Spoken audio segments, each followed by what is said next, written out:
Nen in Hunter x Hunter, Ki in Dragon Ball, and stands in Jojo's. Whether you're blowing away planets with the flick of a finger, or trapping your younger brother in a nightmarish hellscape where he has to witness the end of his entire clan over and over again, power systems have been a staple of the shonen genre for decades. But what makes a good power system? And why does every shonen need one? I think there's three core concepts to a good and memorable power system, starting with the most unga bunga of them all, rule of cool. Shonen is a genre that is aimed primarily at younger male audiences. What does a primarily younger male audience like? Cool shit happening all around the place. One of the most meathead and cool of them all has got to be Dragon Ball. Big beam clashes, martial arts, existence erasure, teleportation, you name it. When it comes to rule of cool, Dragon Ball takes the cake. There's a reason that we all try to do a Kamehameha or turn Super Saiyan. There's something so primal and just so iconic about this series in a way that is incomparable to other shows. While my friends loved to do hand signs for the fireball jutsu all day in class back in high school, we all still had that shared experience of having tried to use the Kaioken or instant transmission as kids before. Dragon Ball and its ki-based power system has given us some of the most iconic and memorable moments potentially in TV history.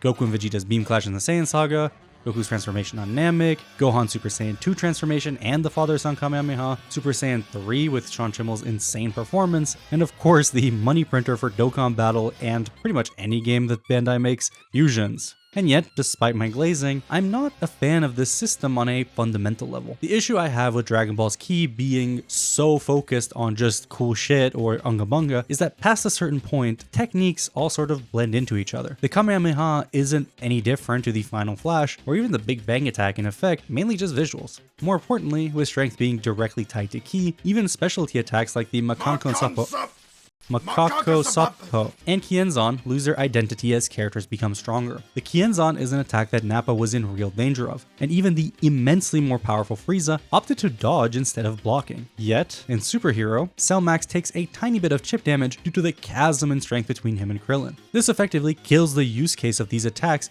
and pigeonholes them into being nothing more than the iconic move of that character. Unless it's time for Gohan to get another Rage Boost transformation to bring out his final attack on par with a given villain of the arc, and then the Makanko Sappo can actually work. This is a problem in my view because outside of power cliffing weaker characters and turning them into fodder killers, it also makes most conclusions kinda lackluster. It just devolves into getting strong enough to outright overpower them like Super Vegito did in the Buu saga, even though he got turned into a candy. Dragon Ball doesn't just have ki though, it also has magic. In the Dragon Ball Super manga, Moro is the first character in a long time to utilize straight up magic. Yet even his magical abilities are things that ki can already do and has done. He binds Goku's limbs to immobilize him, but Vegeta did the same thing back during the Buu arc. He explodes the ground underneath Goku, Nappa already did that in the Saiyan saga. He even uses cool lightning magic. Kinda just looks like what Kefla was doing. The problem with this is that magic in Dragon Ball is different to ki in name only. It's a form of fake diversity in my opinion. With Daima diving deeper into magic however, damn that's some good alliteration, I hope that it becomes a thing that our heroes will have to worry about at every level. For example, since Vegeta is the jobber, let's have him fight the main villain in Super Saiyan 2 and get tagged by a spell. The spell is effective even though the villain is weaker than Vegeta in Super Saiyan 2. So when Goku powers up to Super Saiyan 2 when it's his turn, it becomes something that he can't simply overpower just by being in Super Saiyan 2 or heck even turning into Super Saiyan 3. Instead, it is now an active threat that he has to consider and watch out for during the fight, further nerfing him just like Daima has been doing throughout. However, at the end of the day, it's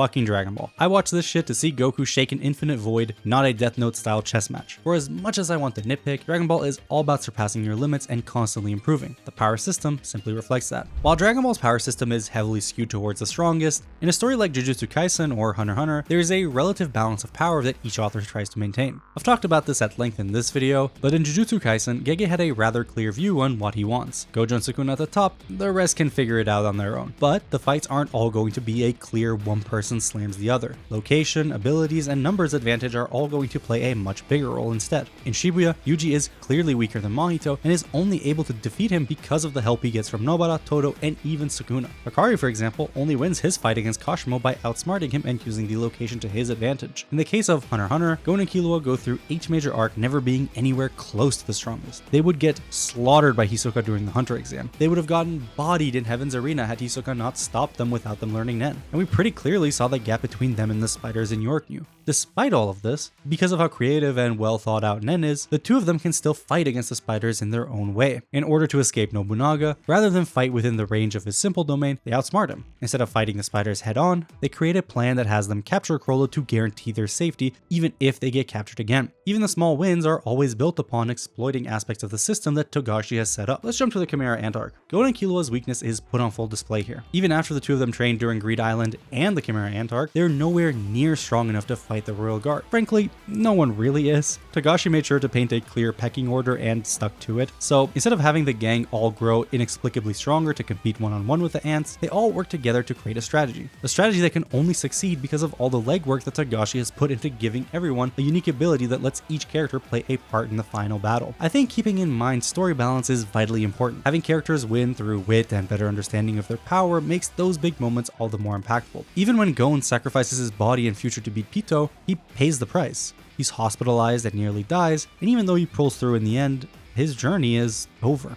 He can no longer use Nen and has to eventually relearn it, but as far as we know, he's taking it easy for now. In Dragon Ball Super, Goku risks his life to whip out Kaioken mixed with blue. However, the after effects of the technique end up being played for laughs, and it never ends up being an issue that they try to make it out to be. If you're going to add crazy stakes, you have to eventually confront them and give them their due respect. It's really sad that in Jujutsu Kaisen, we talked such a big game about binding vows being broken and how that's something you don't want to do, yet we never got to see that. In my opinion, the most important factor in creating a compelling power system is how you tie each individual to it.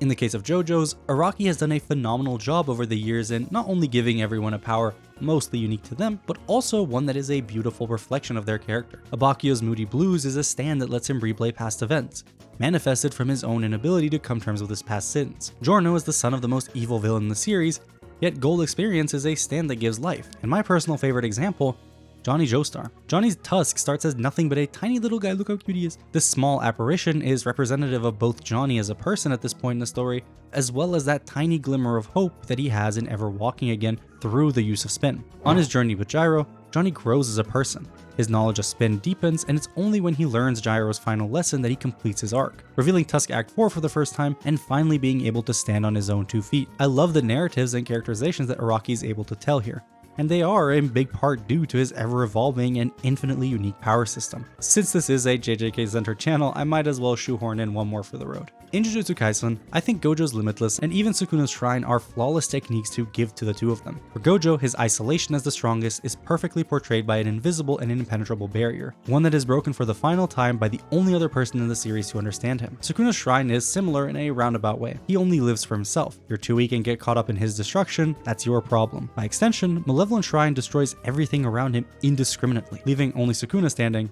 all alone. This is by far my favorite method of designing a power system. No need to scale things or worry about who's stronger beyond the results. I mean, Jotaro is literally rat level. Instead, the focus is on taking characters and character moments to a higher level, and I'll never not appreciate Johnny's awakening of Tusk Act 3 because of this principle. At the end of the day, a power system just needs to be a good supplement to the story the author is trying to tell. Gurren Lagann is all about the indomitable fighting spirit of humans, and the power is reflected. They keep fighting and getting stronger, doing crazier and crazier things, reaching higher and higher heights, but it's all through a nebulous spiral energy that isn't even explained beyond being linked to just fighting spirit. And it's still the coolest fucking thing ever. I don't need Dragon Ball to suddenly turn into JJK or vice versa. Each of these power systems have their ups and downs, but for the stories that each author is trying to tell, I think they do an excellent job in their respective verse. Whether it's beam clashes or volleyball matches, it doesn't matter. I love them all the same. Thank you for watching.